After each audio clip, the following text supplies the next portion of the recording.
Hello everybody, I am Dord. I am recording this review immediately after my Monomania review, because I'm in the exact same location. I am pretty much exactly where you last saw me, and as I promised, I'm going to be reviewing the album Turn on the Bright Lights by Interpol. So this album is 11 songs and 49 minutes. That is a sweet runtime for an album. 11 songs.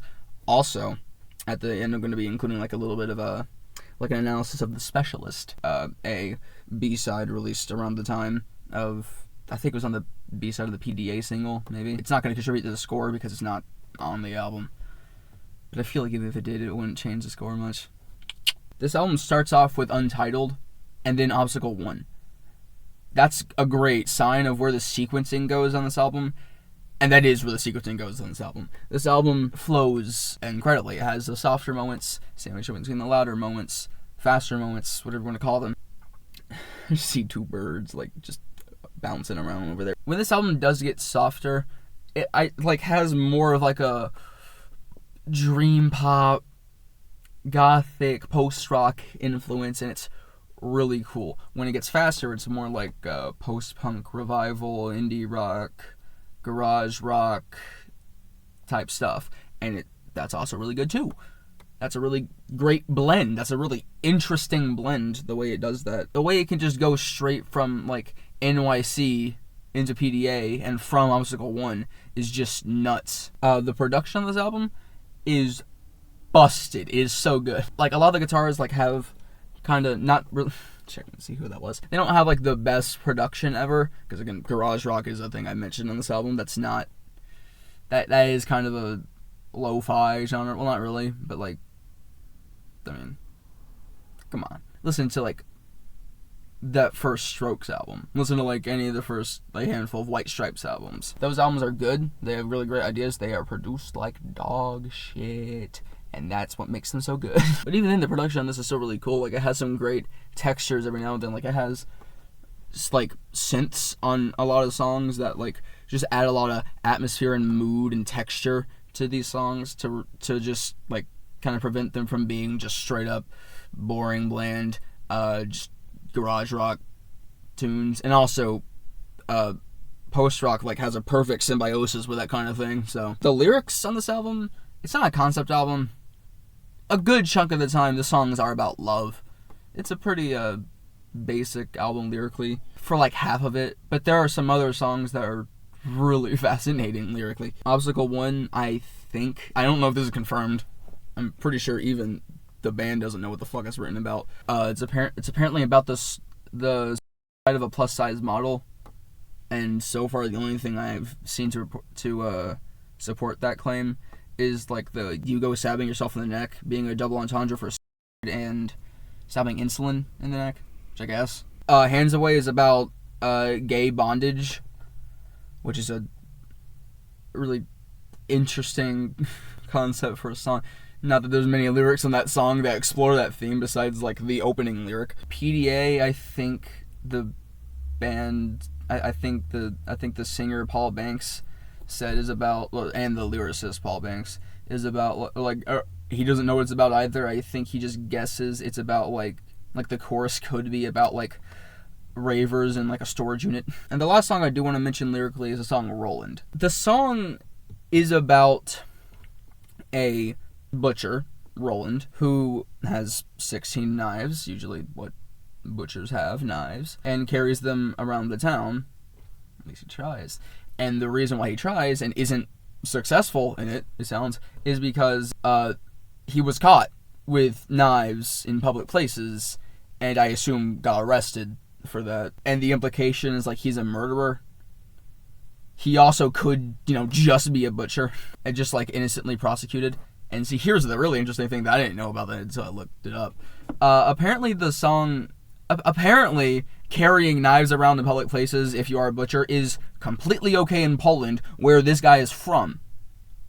So an immigrant going to, I assume, New York City, since that's what the song is about. Oh yeah, I didn't even mention that one. And getting arrested for the profession that he just does it's a really interesting way of doing that. And there's also the implication, is he a murderer? Is he literally just a butcher? I don't know. Outros on this album. This album has a lot of fascinating fucking outros. It is so...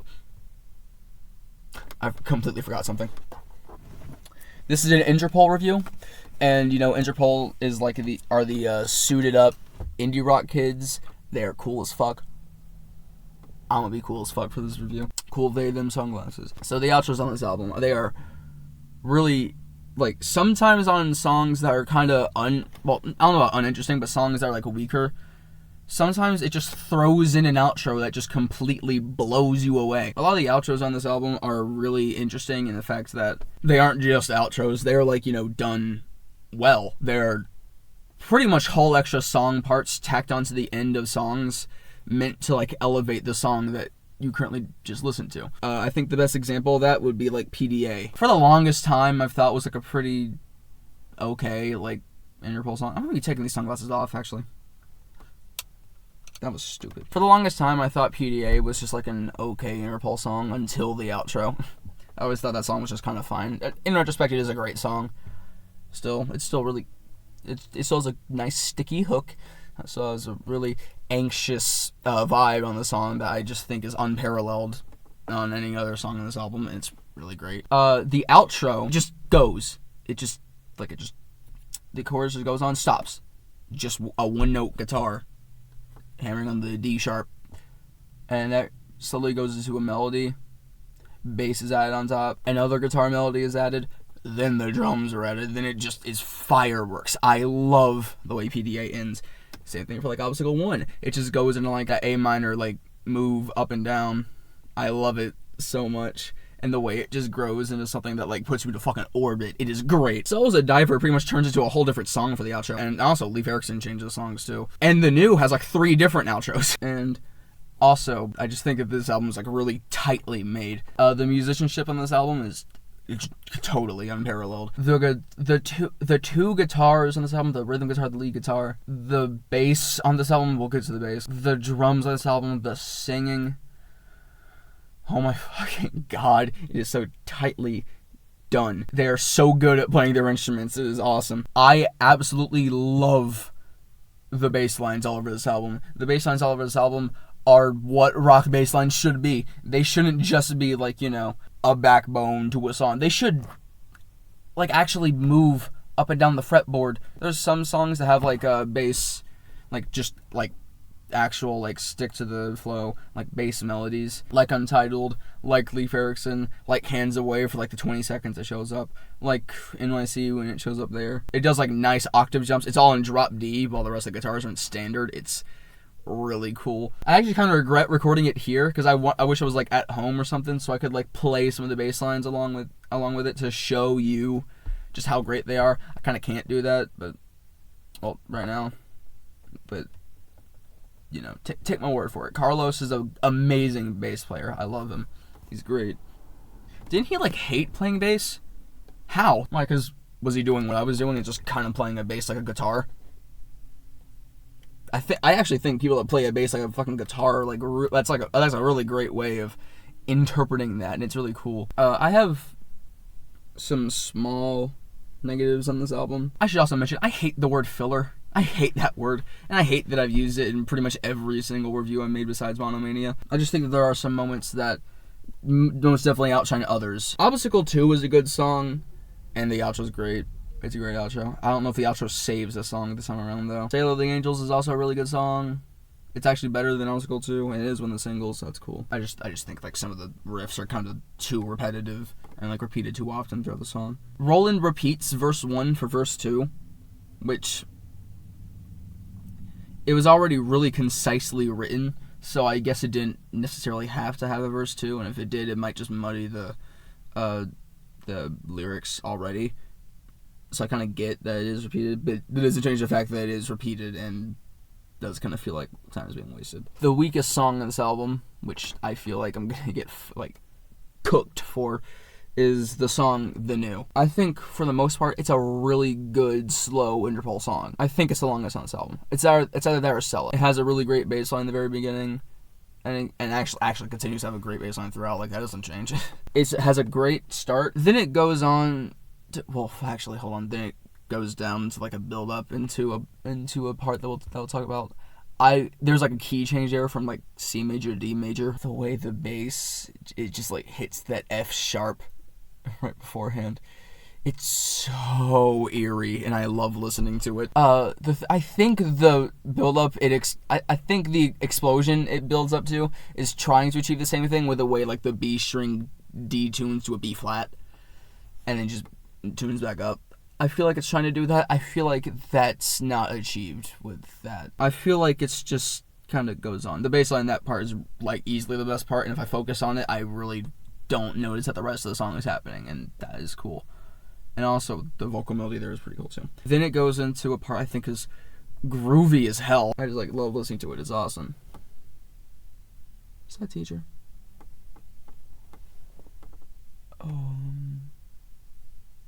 No. No, it isn't. It is not. They are not a teacher. I love that really groovy part in the song. I just feel like that's a fucking cop. And also it goes into another moment that I feel like is trying to be really final, really, actually actual end to the album. And honestly, I feel like it's not. I don't feel like it achieves that well. Or end of the song. No, it's not the last song. Leif Erikson's the last song, and that's really good.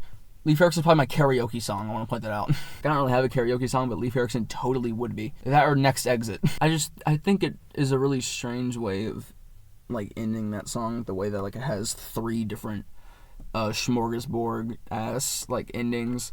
Just kind of feels really, like, dense to me. That being said, I can't picture this album without The New being the second to last song and just overwhelming you with musical ideas. I can't picture this album without The New, like, being the level of quality it is, and then going straight into Leif Erikson. I can't picture that. Another small negative, this album's pretty samey, I guess. I mean, like, when it does slow down, it's usually, like, it's like a mixture between, like, distorted, indie rock tinged, post-rock, and, like, indie rock tinged garage rock post-punk revival stuff. Ultimately, it does kind of end up with having some songs that do just kind of blend in. Like, I can see why some people would say Hands Away is not the best song on the album. I don't think it's the best. I think it's a really good song. It's just, I think it's, I can see why some people think of it as, like, not that significant. Because it does kind of blend in and, like, get overshadowed by songs like NYC, by songs like Untitled, by songs like Cell Was a Diver. Stuff like that. Again, I think Roland's a really great song with some great lyrics, and I think Obstacle 2 is a pretty solid song as well with some nice catchy hooks. I can see why people don't really think about them that much in the light of songs like PDA, of songs like Obstacle 1, of songs like Sail of the Angels. I get that. And one last thing. The Specialist is a song released around the time by Interpol, and it is not on this album. I don't know why not. Because if it was on this album, no joke, it would be one of the best songs on this album. Probably the best song on this album. It's a really great, I'm pretty sure the song is just about sex.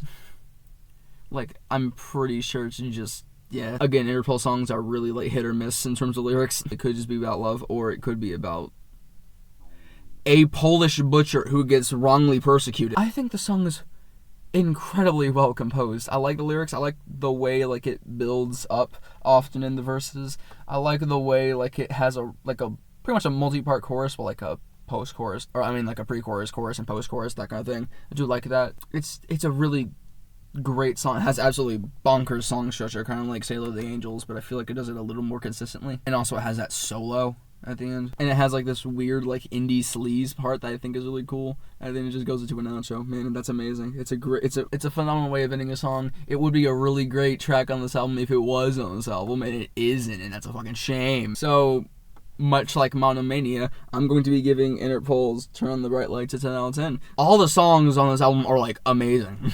All of them. Again, I have for notes, I have written down Obstacle 2 is just good. Yeah, my ass. That Obstacle 2 is still a really great song, even though it is probably like the weakest on this album, besides maybe The New. I just think ultimately it's a great album flow. I also have like a little bit of nostalgia of this album because I heard it like over the summer when I was like having a vacation with my 2 stepbrothers and 2 other girls that we had just met like at that vacation, and we just had a lot of fun. I love that. So it just reminded me of that time. So yeah, that's pretty much the end of the video. This video is longer than Monomania. I could have sworn Monomania would have taken like 40 minutes to record. And I have like another hour in here. Maybe I might record another video. I don't know. Like, I could totally just like... Goodbye, everybody. I hope you all have fun. Hope you all enjoyed this album, because this album's good, and I hope you all enjoy, like, any other albums I give any ratings to. Like, even if you enjoy an album like Teens of Style, I mean, I enjoy Teens of Style, but even if you enjoy an album like Teens of Style way more than I do, that's great. You're cool. You can enjoy Teens of Style more than I do. More power to you. Love you all. Goodbye. Tran.